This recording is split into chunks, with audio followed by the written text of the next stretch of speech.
In this video, we'll be deriving an equation to use in finding the electric field of a ring of charge. Now, because the ring is thin, we'll assume the charge lies along the circle of radius r, and so the total length of the charge will be the circumference, which is 2 pi r. To start, we'll be dividing the ring into many pieces in order to sum them up later for a total electric charge.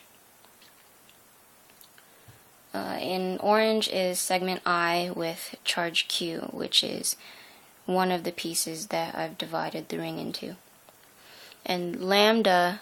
is the charge density, which is equal to Q, the charge, over 2 pi r. Here I've chosen a point where I'll calculate the field, and I've also drawn the field vector given off from segment I. Now, since it's a ring of charge, it'll give off an electric field in all directions, but there will only be one vector that goes through this point, which is why I've drawn one coming off of this segment and one off of the corresponding negative value of the segment I. As you can see, the y component of the field vector cancels due to symmetry,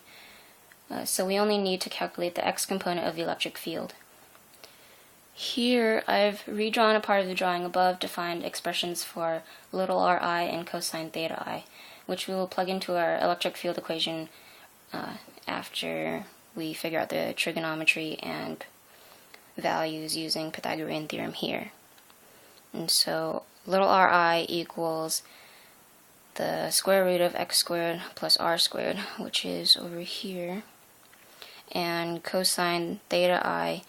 equals adjacent over hypotenuse, so x over little ri equals x over the square root of x squared plus r squared, which is just plugging in the value for little ri that we found up here. Now, since we are only calculating the x component of the electric field, that we'll be using theta here, and to find this component here, which is the x, we just do EI times cosine theta I. And from the values that we've superimposed on the drawings up here, that yields 1 over 4 times pi epsilon naught, which is just a constant, times delta Q over little ri squared, times what we found for cosine theta up here, x over the square root of x squared plus r squared.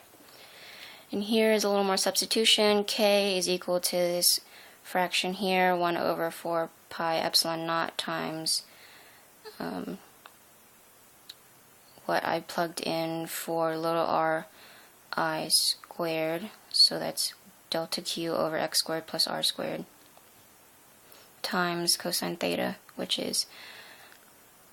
this here, which I plugged in earlier. And a little more simplification, I've combined the two fractions because I've changed the denominators to be the same, and so it'll be k times x over the quantity of x squared plus r squared to the 3/2 power times delta Q.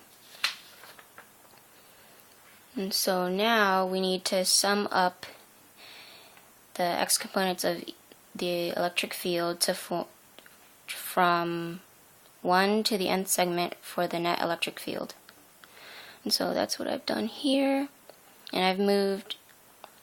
this out to the front because it's just a constant, and so we just get k times